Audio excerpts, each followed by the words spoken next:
like this video, click like. If you want to continue to follow our adventure, hit subscribe. Your support would be greatly appreciated. Hello, Little House on the Road subscribers and followers. What is up with these people? Oh my goodness. You get to a campsite, or if you've been at a campsite for a while, you'll notice the people around you, of course. And, you know, when you're just sitting around and not doing a lot, which is very rare actually. I mean, we actually do quite a bit while we're here. But, you know, there's times of stagnation where you're just sitting around just enjoying the surroundings. I mean, look at this place. It's beautiful. Why wouldn't I just sit around and enjoy the place? And then you start to notice the people. And you can always say, oh, well, this person, they're camping. It's obvious they're camping. They're going to be here for a couple days. Usually on weekends, definitely notice they're just camping. And then you got the full-time RVers. You definitely know who they are. And they're usually very friendly. They'll come over and introduce themselves, and, you know, you get to have a conversation.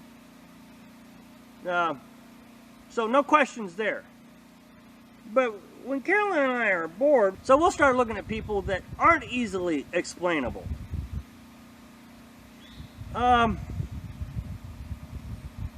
We were at Great Meadows in Kentucky, Daniel Boone National Forest. And I think we've been there a week, and everything was come and go. You know, people were camping, people were RVing, and just the common thing, and, you know, having a great time with, you know, some of the folks were very nice. And then all of a sudden, a pop-up and a camper went into one of these double sites. You know, you get sites where it's a single site or a double site, and the easiest way to know this is if it has two picnic tables, you know it's a double site. So there's, you know, you can have more people, more cars. Well, anyway, so this camper and pop-up camper parked in this double camper site. Not nothing suspicious there. I mean, it's just fine. But over the next couple of hours, things became very questionable. And Carolyn and I are sitting here saying, well, you know, what is going on? What are these people doing? They started building a tent city. It was crazy. They built this huge tent so they could, you know, have their picnic tables under. They left and came back with another trailer full of wood. They set up their generators. So this was just in the first few hours. By the next day, they had pulled in just a trailer, just a Featherlight trailer. I guess somebody else was staying in, and maybe they made it their camper. I don't know what the deal was. So now they've got two generators, and they actually raised a light pole way up in the air. I bet it was 20 feet up in the air with this huge light. And I guess they needed a generator just to run that light. Boy, I mean, they had generators running. And they built another canopy tent, you know, out of canvas, the whole deal.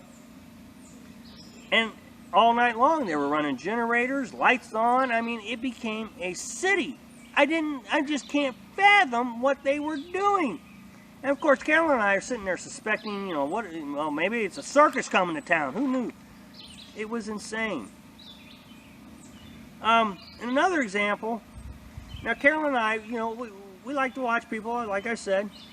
And a couple pulled up at this campsite, and there was another camper there, and you could tell that he was camping. Anyway, this couple comes up, and you could tell that, you know, they were just going to be a nuisance the whole time they were there. And we heard, they came across from their campsite to the other campsite and said, hey, you got any butter we can borrow? They'd only been there 10 minutes. They hadn't even gotten their camper set up, and they're borrowing butter. Well, what is the deal? You know, at least introduce yourself.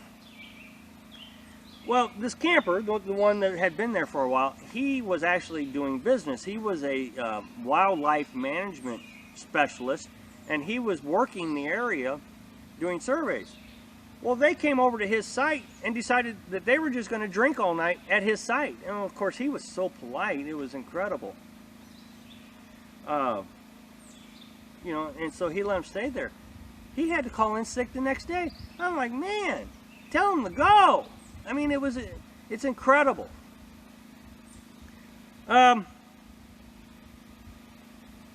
Now, the guy I was telling you about, he was a wildlife specialist, and he had a car that had a little sticker on the side. He was a wildlife specialist. But the first day or so we were there, he was gone, you know, I guess doing his job. And all of a sudden, 4 or 5 cop cars showed up right in front of his campsite. And of course, you know, we have no idea what's going on. And I was a little leery about just walking over there and saying, hey, officer, what's going on here? So, you know, we just kept prying out. And I guess we could have went and asked the officer, but we're just not that kind of people where we stick our nose in business that doesn't belong. And we kept thinking, well, surely if there's something going on, they're going to tell us. Well, then the drug agency, the drug enforcement agency showed up. So, I mean, we had cop cars, drug enforcement agencies. There was dogs. They had dogs. No idea what was going on. And I thought, man, that kid looks so nice. And then, what's the deal with his wildlife sticker? Is that a ploy of some drug activity?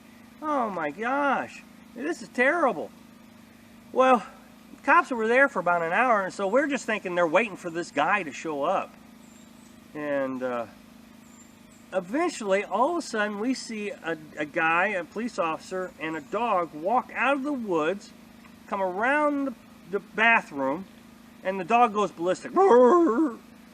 We realized they were training their dogs. And the guy who was camping had nothing to do with it. As a matter of fact, when we actually introduced ourselves to the camper, he had no idea they were there. And you know, of course, yeah, he is a wildlife expert, and he actually is now a subscriber on our channel. So you know, he was a real pleasure to be with. But you got all these things running through your head. You're like, what's going on? Again, you know, when you don't have TV and you're sitting out here by yourself, you sometimes just make up your own little stories. Anyway, so I hope that just sheds a little light on activities that you do while you're camping or while you're living full-time in your pop-up. I tried to make this as funny as possible. I'm not a comedian, but I really wanted you to have some insight to campers around you and be lighthearted with it as well. So, my name's Rob. Thanks for watching. Be sure to subscribe. Click like if you like the video. Happy travels.